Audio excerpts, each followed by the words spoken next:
Paraguay Rural, voz y sentimiento del hombre de campo. Buenos días, amigos productores. Bienvenidos a Paraguay Rural.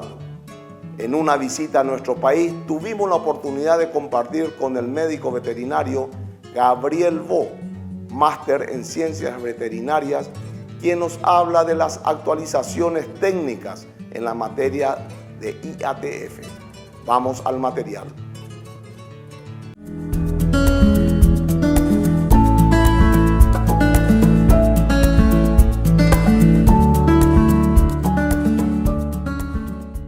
Estamos en compañía del doctor Gabriel Bo, quien nos comentará la actualización sobre los protocolos principales de la IATF. ¿Qué tal, Gabriel? Un placer tenerte con nosotros. ¿Qué tal? Un gusto.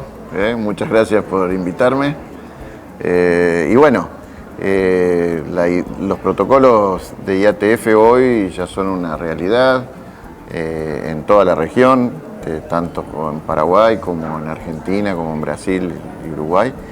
Y bueno, hemos tenido un buen proceso de aprendizaje que comenzó en el siglo pasado, digamos, en los fines de los 90 y con un crecimiento muy lineal a partir del año 2002, 2003 en adelante, ya con protocolos más sofisticados, más desarrollados y que están teniendo alto impacto en la productividad, no solamente en Argentina, sino también acá en Paraguay. ¿En qué consiste este protocolo, doctor? La idea del protocolo, hay dos cosas. Por un lado, mucha gente cuando piensa en la inseminación artificial, y está bien, piensa en el mejoramiento genético. Pero por el otro lado, la herramienta IATF, el plus, digamos, que tiene la herramienta IATF es que no solamente es la posibilidad de incorporar genética, inclusive de incorporar genética que de otra manera no se podría incorporar, como es el caso de incorporar genética Bos taurus en campos donde a lo mejor un toro Angus no podría desarrollarse, sino también la potencia que tienen estos protocolos para combatir uno de los mayores problemas que tenemos nosotros en la productividad. Si nosotros hablamos de cuál es el mayor problema que tenemos en la región, y Paraguay tiene ese problema, es la baja tasa de destete.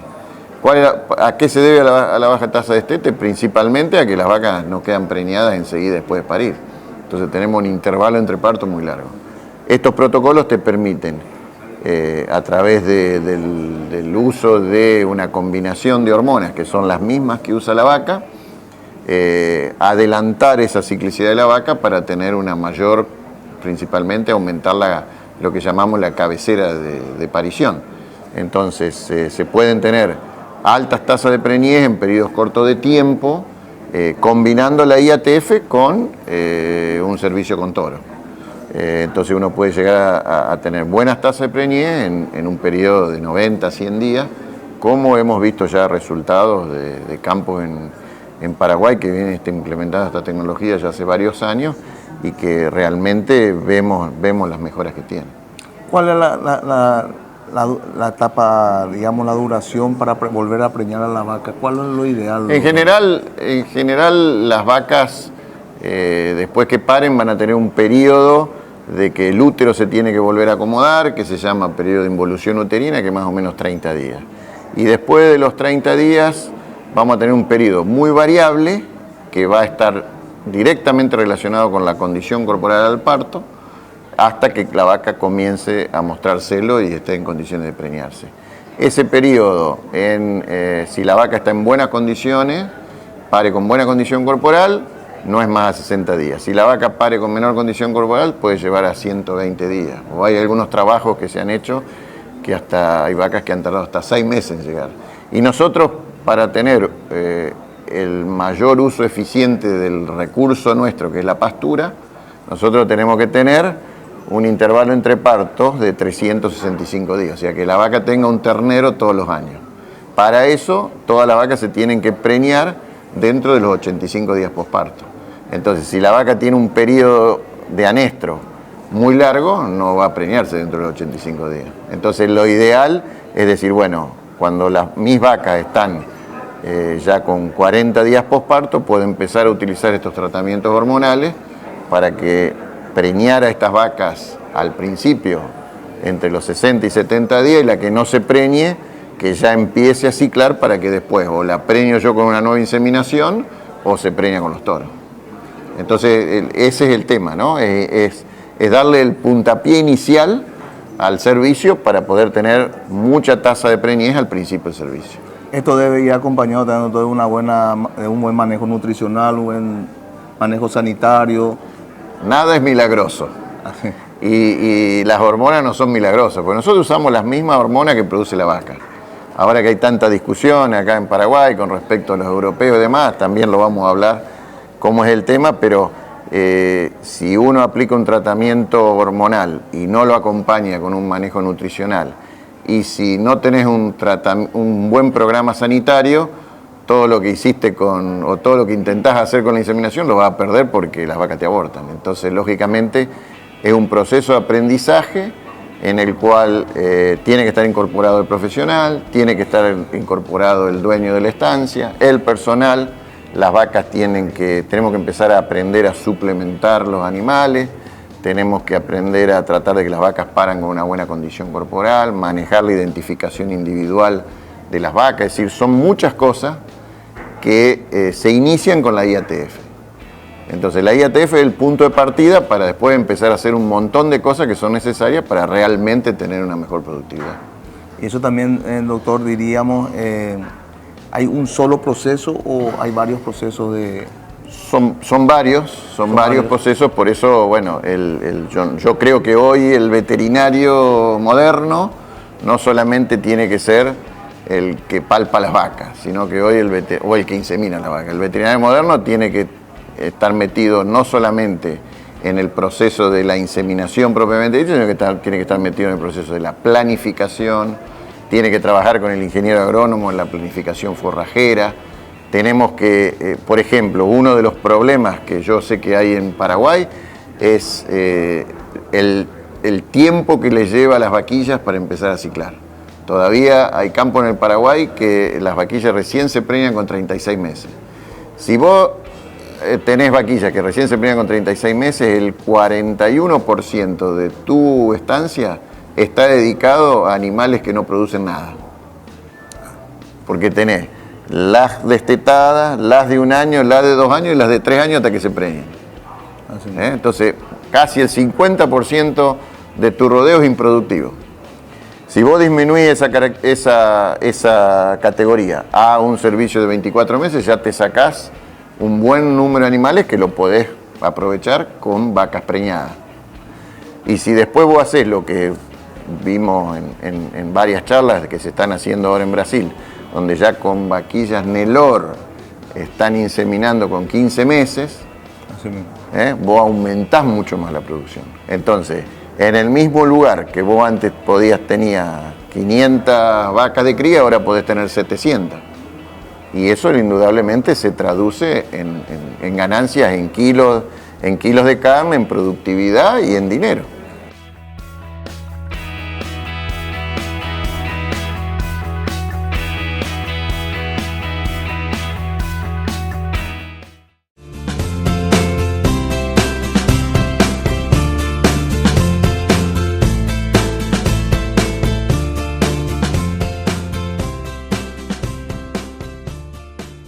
La genética juega un papel fundamental también, doctor.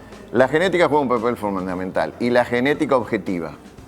Es decir, ahí a lo mejor a algunos caballeros no les gusta lo que voy a decir, pero la genética tiene que estar acompañada de números. Entonces, lo que ahora se viene también es la genómica, es la medición con EPD.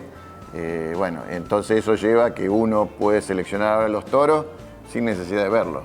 Prácticamente combinándole los números uno tiene que determinar cuál es el tipo de animal que uno quiere de acuerdo a las características que tiene su campo y decir, bueno, yo quiero más peso al destete o yo quiero vacas que tengan más leche, que me críen mejor los terneros. Bueno, cada uno definirá con su técnico cuál es el tipo de vaca de hacer y bueno, y eso es el real mejoramiento genético. Porque el otro, si no lo medimos, no lo podemos... Si nosotros no medimos algo, no lo podemos evaluar. Y si medimos y no lo evaluamos, de nada sirve. Entonces creo que cada vez más tenemos ese desafío. Tenemos que empezar a cambiar la mentalidad, es decir, dejar la mentalidad del ganadero tradicional, extractivo, el que nosotros llamamos a veces el cosechador de terneros, para ser un empresario que trabaja y que evalúa y que controla y que hace los procesos. Y la IATF ha sido, por lo menos, una herramienta que le ha permitido a muchos profesionales y a los productores también empezar a meterse en esas cosas y empezar a ver los beneficios que se pueden tener. ¿Eso hay un solo método a hacer o hay varios métodos No, de acuerdo a lo que el productor precise? Hay varios métodos. Hoy tenemos distintos protocolos. Los protocolos que más se usan en Latinoamérica por una cuestión de costos y de resultados son los protocolos a base de estradiol. Pero sabemos que estos protocolos no tienen una vida muy larga si le queremos vender a Europa. Estos protocolos, los niveles hormonales que se usan para los tratamientos son totalmente inocuos, no hay ninguna comprobación en ningún lugar del mundo, inclusive la Unión Europea, hay una resolución de un grupo de expertos de la Unión Europea de la década del 90 que dijo que los tratamientos con estradiol son inocuos para el ser humano, que ni siquiera es necesario 30 días para el consumo de la carne, que uno a los 48 horas ya puede consumir y no hay ningún problema, no da residuos en leche, pero es un tema político.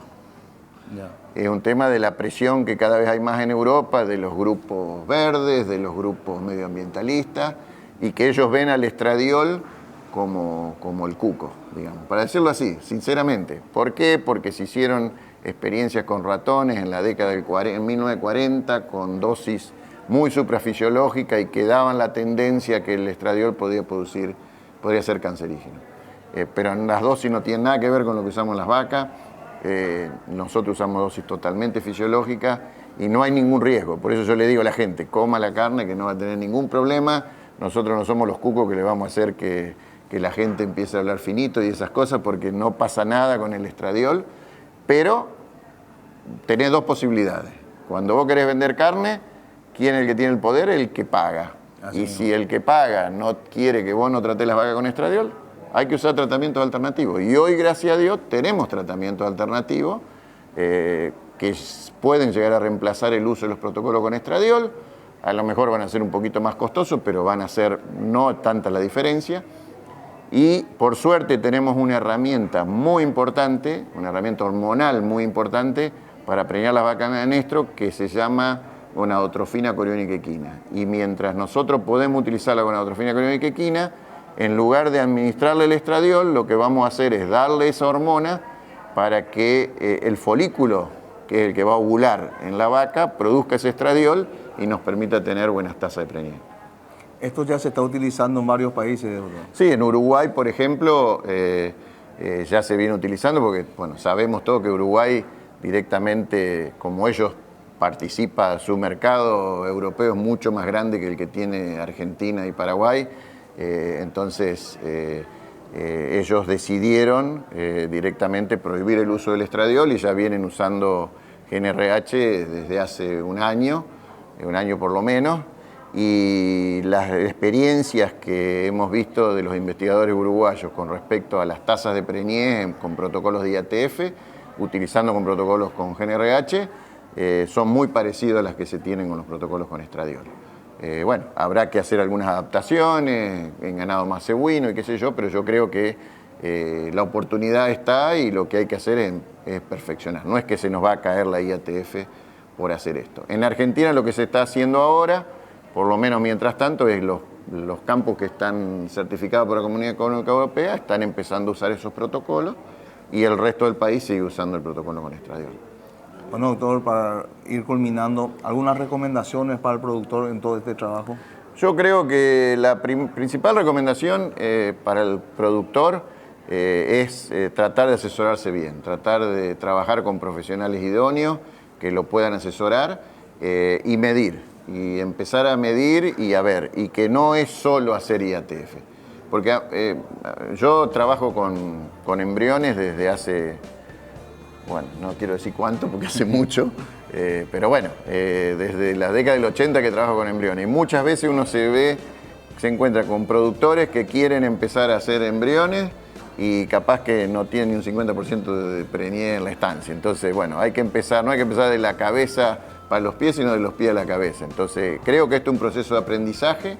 La IATF permite iniciar ese proceso de aprendizaje y hay que asesorarse bien con los profesionales para ver cuál es el mejor protocolo a aplicar, qué es lo que te conviene, qué es lo que te conviene en cada categoría. Un buen plan sanitario es fundamental, porque si no vamos a preñar las vacas y después van a abortar y no tiene sentido.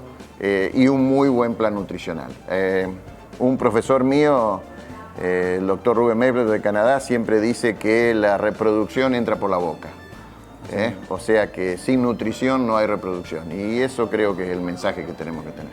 Bueno, doctor, desde ya muchas gracias por su tiempo y esperamos contar con usted muy pronto. Bueno, muchas gracias a vos y muchas gracias a la audiencia.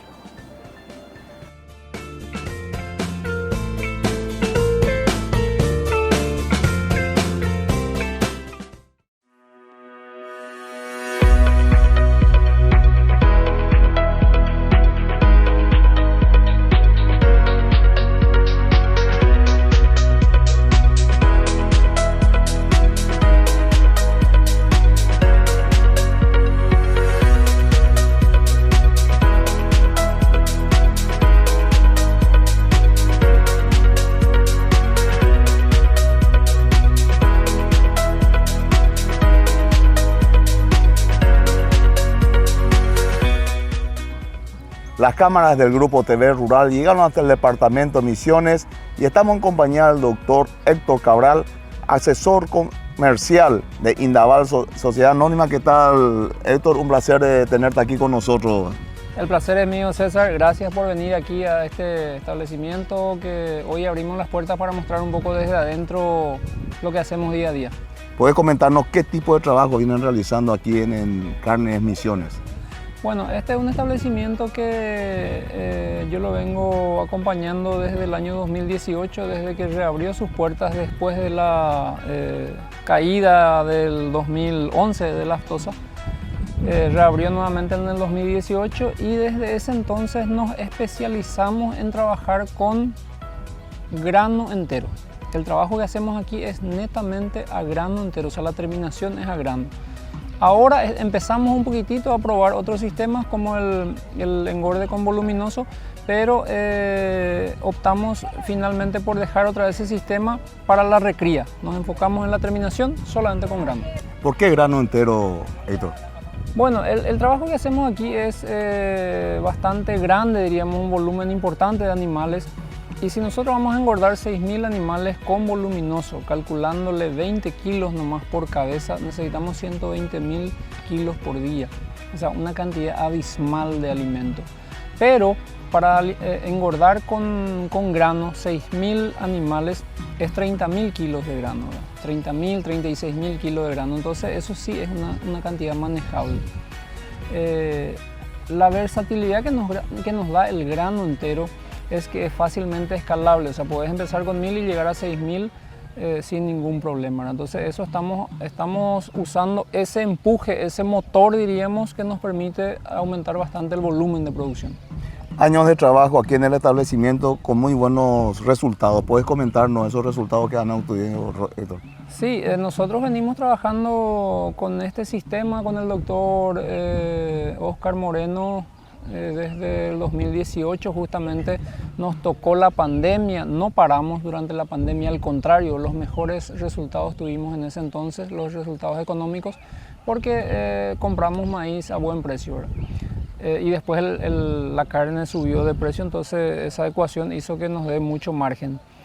Los resultados productivos en la terminación son de 1 kilo 520, 550 gramos por animal por día en la terminación. Hablo de terminación en la fase de 300 a 430, 440 kilos. Pero si tomamos nosotros todo el ciclo, que es desde 150 kilos hasta los 430 kilos, tenemos una media de 1 kilo 350, lo cual es fabuloso, porque tener esa media en prácticamente 300 kilos que se le carga al animal es un número fabuloso. Y esos resultados se ven, están a la vista. El crecimiento diario de este establecimiento marca un poco la tendencia, o sea, rompe un poco el esquema tradicional de emisiones y marca un poco la tendencia a futuro. ¿Este manejo nutricional realizan durante todo el año? Todo el año nosotros manejamos este mismo sistema. Bueno, dentro de esos 300 kilos que te comentaba, que es desde los 150 hasta los 430, 440, nosotros tenemos varias dietas. Empezamos con una dieta un poco más liviana, con un poco de pastura y un suplemento en batea para llevar a los animales desde los 150 hasta los 220 kilos. De los 220 hasta los 300 ya le llevamos con una dieta un poco más concentrada, un poco más intensiva, para acostumbrarle a ese animal a lo que va a venir después en la terminación. Diríamos que es una pretemporada ya para lo que va a ser el partido final. Tipo una adaptación, doctor. Exactamente, le acostumbramos a ese animal a una dieta ya bastante concentrada para finalmente darle el toque final desde los 300 hasta los 430 kilos más o menos, que lo logramos en 90 a 100 días, esa fase final. Un animal que entró aquí en el establecimiento con 150 a 170 kilos sale a los 200 días, luego de 7 meses aproximadamente, con 430 kilos. ¿El agua juega un papel fundamental también? Totalmente. Nosotros tenemos aquí pozos artesianos, 2 pozos artesianos con los cuales trabajamos. Agua es vital para nosotros y, por supuesto, todo lo que entra al sistema, ya sea agua, productos, materias primas como el maíz, la avena, los concentrados de Indaval, todo de primera calidad, por supuesto. ¿El agua por qué juega un papel fundamental? ¿Por el pH? Bueno, cuando nosotros analizamos el agua tenemos varios factores que nos pueden afectar, la cantidad de minerales y el pH, ¿verdad? Entonces nosotros tratamos siempre de que ese pH sea acorde a lo que necesitamos. Cuando nosotros hablamos de animales monogástricos, nosotros lo que intentamos es bajar el pH, acidificar el medio interno del tubo digestivo para que no tengan problemas los animales. Pero en los rumiantes es al contrario, nosotros lo que queremos es evitar la acidosis, ¿verdad? Entonces es un poco ambiguo ahí la cuestión. Y por eso siempre hay que tener un buen cuidado en el tema del suministro del agua y, por supuesto, cuidar la sanidad del rumen. Doctor, la sanidad rumial es importante dentro del FILOP. Por supuesto, nosotros tratamos de hacer una buenísima adaptación, porque de eso depende que ese animal no tenga problemas sanitarios durante la fase de terminación. Nosotros hacemos esa etapa de adaptación donde cambiamos la flora ruminal que venía de un pasto que era celulolítica, lo cambiamos a amilolítica, o sea, le convertimos le adaptamos a esa flora ruminal para el alimento que va a consumir. Eso es vital para que no tengamos problemas metabólicos durante el proceso. Entonces eso es parte esencial de nuestro trabajo. Bueno, doctor, muchas gracias por tu tiempo, ¿verdad? Mostrar realmente todo lo que vienen realizando aquí en el Departamento de Misiones, en este FILOP, realmente es algo asombroso. Bueno, gracias a ustedes, César, y a todo tu equipo por venir, por aceptar esta invitación de venir hasta aquí.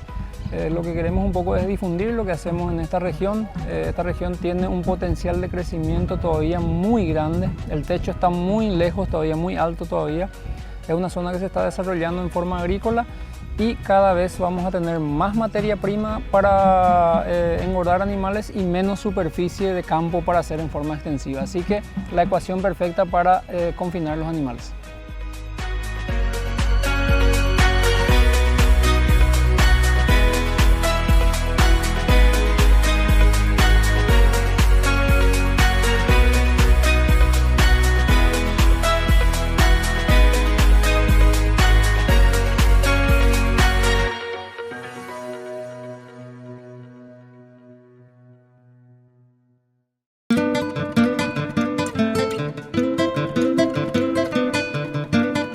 Llegamos al final de nuestro programa, agradecemos su atención y preferencia y lo invitamos a seguir siendo parte de la programación de Canal Rural. Tengan ustedes un muy buen resto de jornada. Paraguay Rural, voz y sentimiento del hombre de campo.